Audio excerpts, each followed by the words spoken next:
You're listening to Vet Synapse, a podcast connecting the world of research, innovation, and practical help to the veterinary profession. I'm your host, Dr. Philip Judge from Vet Education. Let's get connected with Vet Synapse. Welcome everybody to another episode of Vet Synapse, brought to you by Vet Education. I'm Philip from Vet Education, your host for the podcast.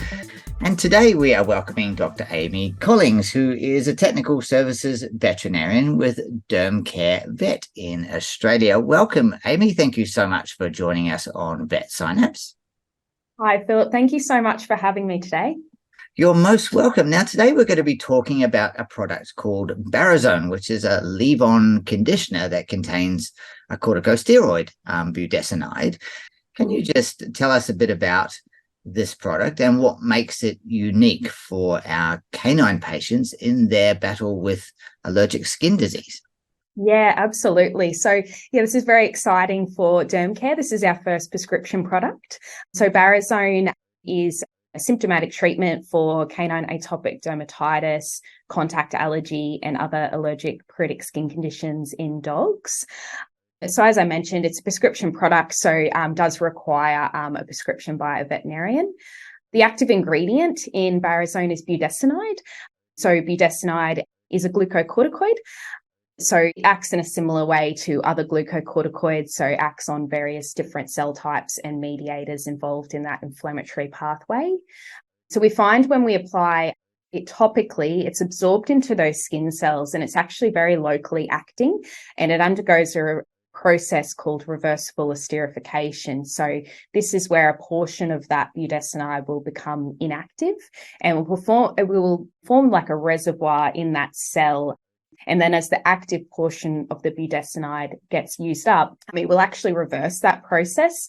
And that just allows for that increased retention within the cells because those esters are very lipophilic. But also we get that prolonged activity and reduced frequency of application. So we're finding that that's one of the great benefits, that it's only needs to be applied once a week. So that really helps with your owner compliance. Also makes it compatible with a bathing routine where we've got these patients on like a once weekly bath. And it's also great being a topical product. You can target your treatment, especially with these conditions that we're treating, because they're typically localized lesions. Right. And obviously, you've spoken a bit about the types of allergic skin disease that Barazone can be utilized with. Is it able to be safely used alongside systemic therapy, such as interleukin antibody therapy and systemic glucocorticoids as well? Yeah, so it's a great question. We unfortunately haven't done the specific trials alongside other medications that are used to treat these specific conditions.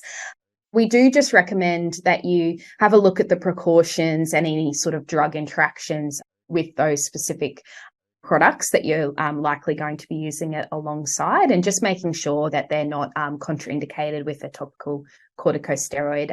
In terms of systemic corticosteroids, though, I would be quite cautious in using it alongside that, even though we have minimal systemic absorption.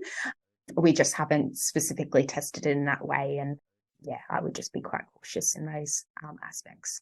Right, yeah, because it seems that most of it seems to be retained in the cells within the skin itself. But I guess when you're using alongside something systemic, a lot of topical medications are systemically absorbed quite well. Seems like it's pretty unique in that there's that esterification process that's reversible that sort of seems to bind up a lot of the drug within the cells it initially contacts. Is that correct? Yeah, that's absolutely right. And we have done safety studies, obviously, as a part of our registration process. As a part of that, those safety studies, the patients were receiving 3 times the maximum dose for 6 weeks.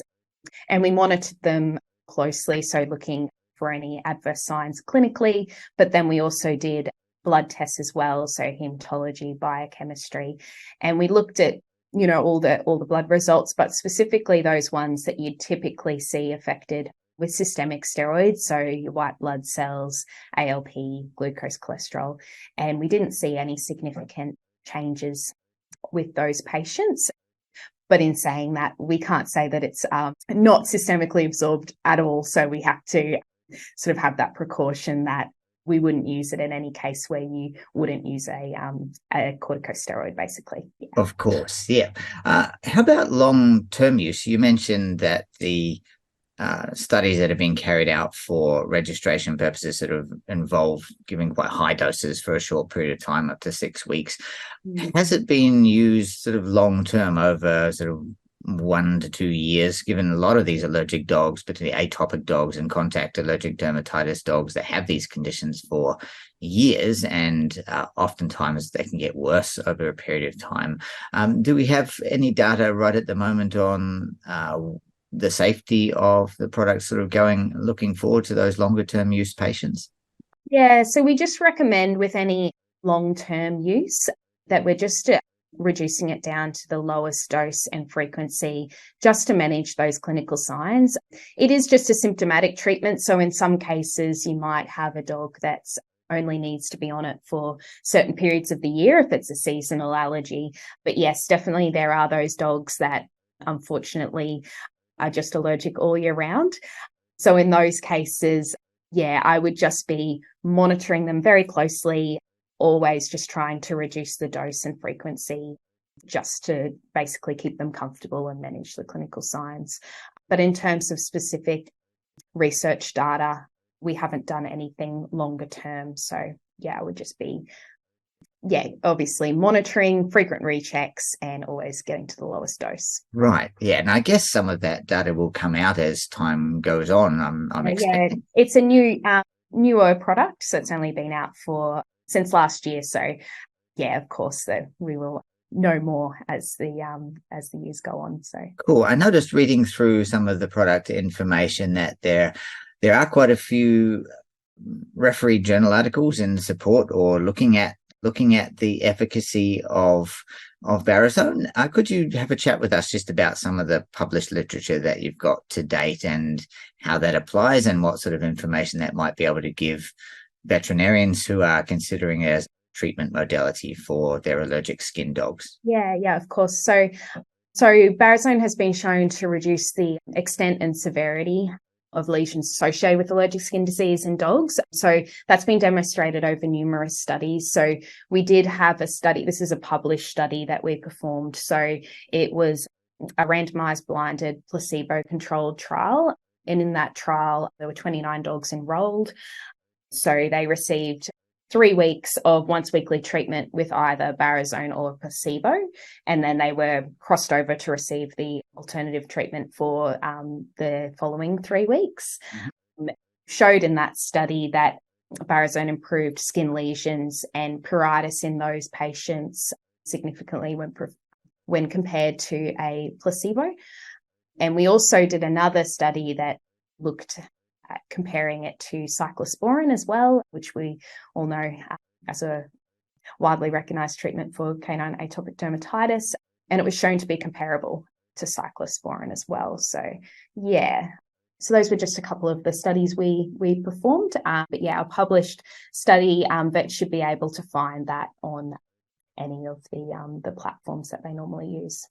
That's awesome. Thank you so much for shedding a little bit more light on this. It seems like a really potentially very, very helpful therapeutic modality for some of those really frustrating skin cases. And if you can avoid, tableting some animals that don't like being tableted and those kinds of things, it seems like you wash the dog, it's got a damp coat, you put it on and you get reasonably good efficacy. I think that somewhere I read that you apply it more frequently to begin with and then sort of drop the dose down or drop the frequency of applying it down. Is that the correct way to think about application when you're recommending it to clients? Yeah, so it's registered as a once weekly treatment. So, but we do say to vets that if they can, obviously it hasn't been tested for different frequencies, or if we can attempt to reduce the frequency and see if that patient basically, if it tolerates that, then that would be optimal as well. But yeah, just a once weekly application. So we're finding that it's really great for owner compliance. And yeah, it's just great to have an alternative treatment as well, because we all know how frustrating these cases are. And there's obviously not one treatment that works for every dog. So if we can have an alternative that might help to keep these patients comfortable, then that's always going to be great for our patients. Awesome. That's great. Now, I notice obviously Dermcare Vet makes a bunch of other shampoos and things like that and conditioners for dogs. Is Barazone a conditioner that can be used following, say, the use of a product like Alavine, for example, the oatmeal shampoo that is really helpful, I think, for some mild skin irritations in dogs? Can you use it after shampooing with pretty much any shampoo? It doesn't necessarily need to be a particular type, or when it doesn't strip oils and those kinds of things off the skin. Yeah, any shampoo that you're currently using, it's fine. And we just, as you mentioned before, just recommend applying it to a slightly damp coat, just so you can massage it through the coat to the level of the skin where it's absorbed. Right. But yeah, any type of shampoo, if they're using, once weekly medicated washes, like we have Malice and Piohex, can be combined with those. Yeah, or any other shampoos, as you mentioned, Alavine as well. So I think shampooing as well is really important as part of the multimodal approach to skin disease, because it's important for removing those allergens and pollens from the skin and coat as well. So yeah, great to combine with those. Awesome. Thank you so much for that information. Amy, where can vets find out some more information about Barazone now? I know we have a fair bit of information in the notes that accompany this podcast, but where can vets go to, I guess, dig a little deeper and find out some more information? Yeah, so they can always call the Dermcare head office. So our head office is in Brisbane. So the number for that one is 07 3387 9700. And otherwise, they can visit our website. So that's dermcare.com.au. We actually have a vet section and also a nurse section on that website. But in the vet section, where the login details, username vet and password epidermis. So there's all the Barazone information can be found on there. Awesome. That's really, really great. Well, thank you so much, Amy, for being a part of the Vet Synapse podcast episode for today. We hope to chat with you again as well about some of the other things that Dermcare Vet has to offer our small animal patients. But I think that's really, really interesting, very exciting innovation from Dermcare Vet for helping our little allergic canine patients. Thank you so much again for being a part of the podcast today. And thanks everybody for listening, and we'll talk to you again soon. Thanks, Philip. Thank you for listening to this episode of Vet Synapse. If you like this episode, please subscribe to the podcast and share it with your friends and colleagues. Make sure to visit our website, veteducation.com.au, for more great content and to experience the latest online race-approved veterinary continuing education.